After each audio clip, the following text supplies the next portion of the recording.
दोस्तों, तारीख थी 12 नवंबर 2022। ग्रेटर नोएडा के दादरी के बड़पुरा इलाके में देर रात पुलिस को एक लड़की की लाश मिलती है। लाश की हालत देखकर पहचान करना बड़ा मुश्किल था।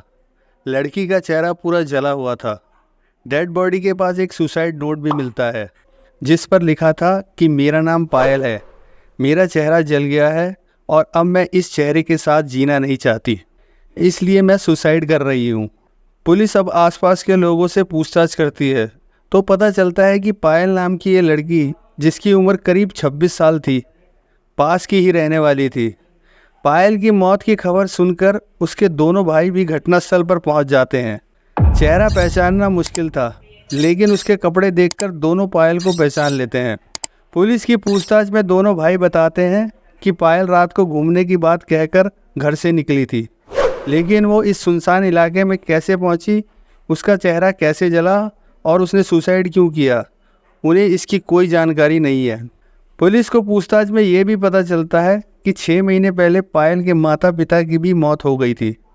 यह भी पता चलता है कि उन्होंने रिश्तेदारों से काफ़ी कर्ज ले रखा था, जिसे वो चुका नहीं पा रहे थे, और इसी बात को लेकर रिश्तेदार उन्हें काफ़ी परेशान किया करते थे, जिसकी वजह से दोनों ने भी आत्महत्या कर ली थी। इस तरह 6 महीने के भीतर एक ही परिवार के 3 लोगों की जान जाने से सभी लोग हैरान थे। माता पिता ने तो कर्ज की वजह से सुसाइड किया था, लेकिन बेटी का चेहरा कैसे जला और उसने सुसाइड क्यों किया, ये बात किसी को समझ नहीं आ रही थी। पुलिस अब पायल के भाई और गांव वालों से पूछताछ करती है। गांव वाले शक जताते हैं कि कहीं कर्ज वाले मामले को लेकर ही पायल का भी तो कत्ल नहीं हो गया। पूरे गाँव में इसी बात को लेकर चर्चाएँ हो रही थी। उधर दादरी पुलिस भी इस मामले को सुसाइड केस मानकर ही चल रही थी। वहीं दूसरी तरफ इस घटना से अलग एक दूसरी घटना घटती है। ग्रेटर नोएडा का ही बिसरख थाना, जो कि दादरी से करीब 19 किलोमीटर की दूरी पर है। यहाँ के बिसरख थाने में एक परिवार अपनी बेटी के लापता होने की शिकायत करता है। वो लड़की गौर सिटी मॉल के एक शोरूम में नौकरी करती थी। उस लड़की का नाम था हेमा चौधरी, उम्र भी वही करीब 27 साल। वो भी 12 नवंबर को ही अचानक लापता हो गई थी। परिवार के लोग 2 दिन तक अपनी बेटी की तलाश करते हैं, लेकिन कोई जानकारी नहीं मिलती। थक हार कर 2 दिन बाद उन्होंने बिसरख पुलिस में बेटी के लापता होने की शिकायत दर्ज की। पुलिस उस शोरूम में जाकर पूछताछ करती है तो पता चलता है कि शाम को ही हेमा वहाँ से निकल गई थी।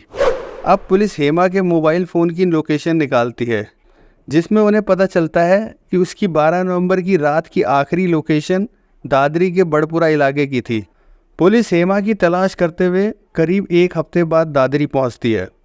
वहां की पुलिस से पूछताछ में पता चलता है कि 12 नवंबर की देर रात तक एक लड़की की लाश मिली तो थी, पर उस लड़की की तो पहचान हो गई थी और उसका नाम था पायल, जिसने सुसाइड किया था, और उसके परिवार के लोगों ने तो उसका अंतिम संस्कार भी कर दिया है। दादरी पुलिस बिसरख पुलिस को पायल की फ़ोटो दिखाती है और बताती है कि उसका चेहरा जला हुआ था।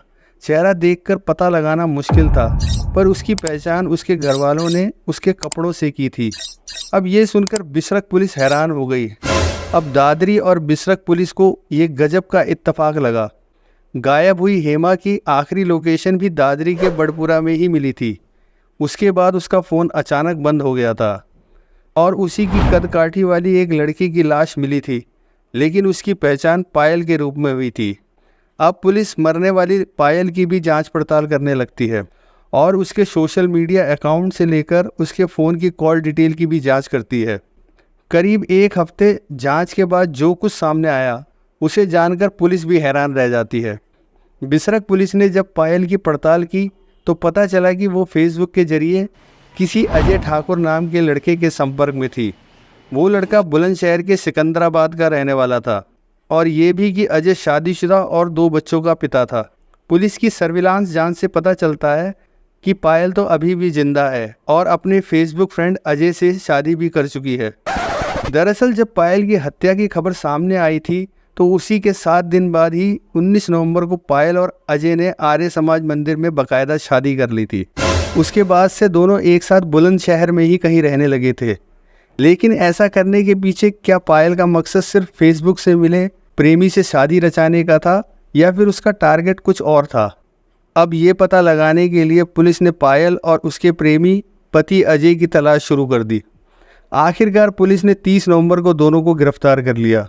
पुलिस की पूछताछ में दोनों कई चौंकाने वाले खुलासे करते हैं। पायल और अजय दोनों की मुलाकात कई महीने पहले ही फेसबुक पर हुई थी। सोशल मीडिया पर पायल से दोस्ती के बाद से ही अजय उसका दीवाना हो गया था।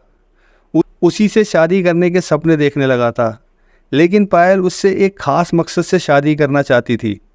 जबकि शादीशुदा और 2 बच्चों का पिता अजय सोशल मीडिया पर पायल को देखकर ऐसा दीवाना हुआ था कि वो हर कीमत पर पायल को पाना चाहता था।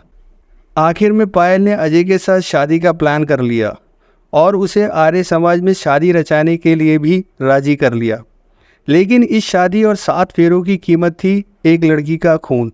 वो लड़की जो पायल जैसी काफ़ी हद तक दिखती हो, वो लड़की जो पायल की ही कद काठी की हो और जिसे मारकर उसका चेहरा बिगाड़ दिया जाए तो किसी को शक भी ना हो कि मरने वाली पायल है या कोई और।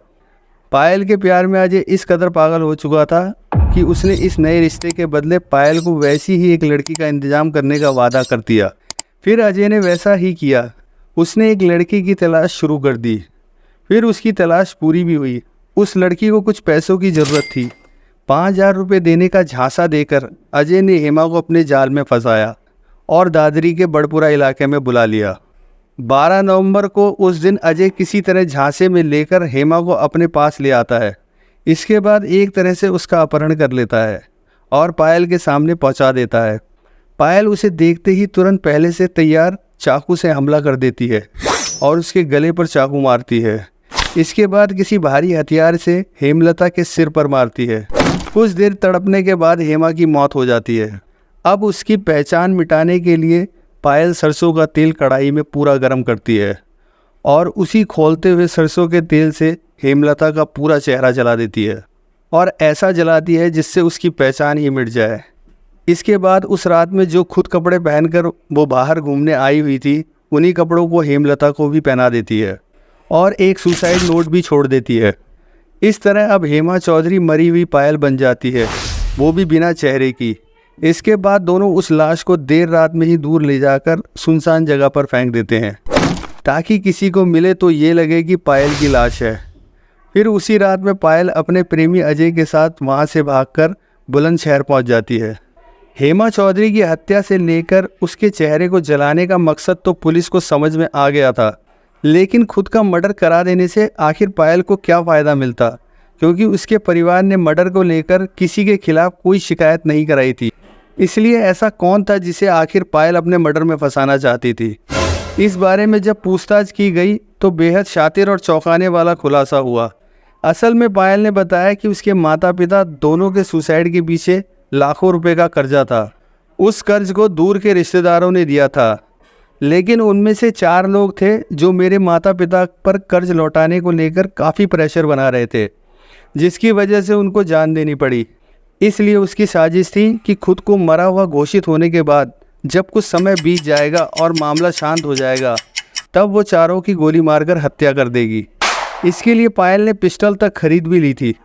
उसकी साजिश थी कि अगर वो मर्डर कर भी देगी तो ये कैसे साबित होगा कि एक मरा हुआ इंसान किसी का कत्ल कैसे कर सकता है। दोस्तों, हैरानी की बात यह है कि इस सारे प्लान का आइडिया पायल को टीवी के एक सीरियल कबूल है देखकर आया था, जिसे उसने अपनी रियल लाइफ में अंजाम दे दिया। दोस्तों, पायल चाहती तो एक नॉर्मल लाइफ जी सकती थी, लेकिन अपने बदले और नफरत में उसने न सिर्फ अपनी बल्कि एक बेकसूर और मासूम लड़की हेमलता की भी बेरहमी से हत्या कर दी, जिसका पायल या उसकी ज़िंदगी से कोई लेना देना नहीं था। दूसरी तरफ हेमलता ने भी ऐसे शख्स पर भरोसा किया जिसे वो ठीक से जानती भी नहीं थी, और उसकी इसी गलती ने उसे मौत के मुंह में पहुंचा दिया। दोस्तों, आपकी क्या राय है इस घटना के बारे में? कमेंट बॉक्स में शेयर करें और वीडियो को लाइक और सब्सक्राइब करना ना भूलें। मिलते हैं अगली कहानी में।